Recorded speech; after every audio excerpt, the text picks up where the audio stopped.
கழுத்து பீஸ் எப்படி வைக்கிறதுன்னு பார்க்கலாம். ஃபஸ்ட்டு எல்லாத்தையும் 4 பீஸாக ஜாயின் பண்ணி வச்சுக்கணும். அதை அப்படியே 2ஆக மடிச்சுக்கோங்க. அதை வெளிப்பக்கமாக அப்படியே மேலே வச்சு 1/4 இன்ச்சு, அதாவது மிதி இழை அளவுக்கு அப்படியே தைச்சிட்டு வாங்க. கொஞ்சம் கொஞ்சமாக தைங்க. அப்படியே நேராக அந்த எந்த அளவு பிடிக்கிறோமோ அந்த அளவுக்கு அப்படியே தைச்சிட்டே வாங்க. அந்த 3 பீஸையும் 2ஆக மடித்ததையும் அதில் இடையில கீழே இருக்கிறதையும் நல்லா தள்ளி விட்டு அழகாக தைங்க. 1/4 இன்ச்சுனா 1/4 இன்ச்சே பிடிச்சிட்டு வாங்க. நேராக பிடிச்சிட்டு வாங்க. நிப்பாட்டி நிப்பாட்டி கொஞ்சம் கொஞ்சமாக தைச்சிட்டே வாங்க.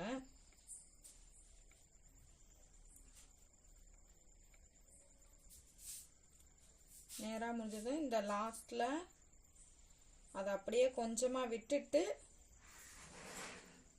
அந்த எட்ஜில் வரும்போது விட்டுட்டு கொஞ்சம் விட்டு அதை நறுக்கிட்டு மடித்து தைங்க ஆப்போசிட்டில்.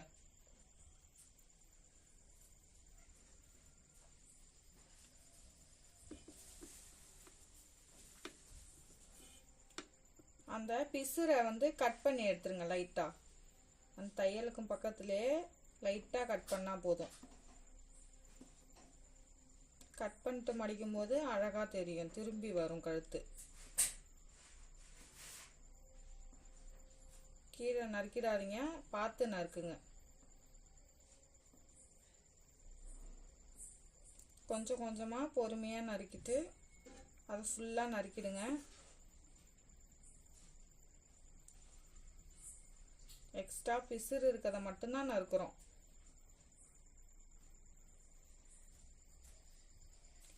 இப்போது ஆப்போசிட் பக்கமாக அப்படியே மடித்து உள் பக்கமாக அந்த தையல் மேலேயே மடிச்சிடுங்க. அப்படியே தையலோட மடித்து 1/4 இன்ச்சு அந்த வரம்புலேயே தைச்சிட்டு வாங்க.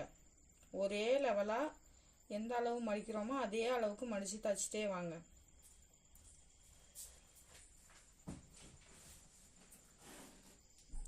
கொஞ்சம் கொஞ்சமாக தைச்சிட்டே வாங்க.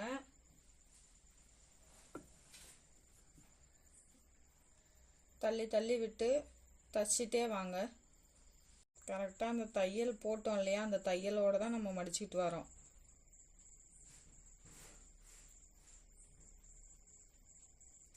மடித்து இந்த எட்ஜில் முடிச்சுட்டு திருப்பி மேலே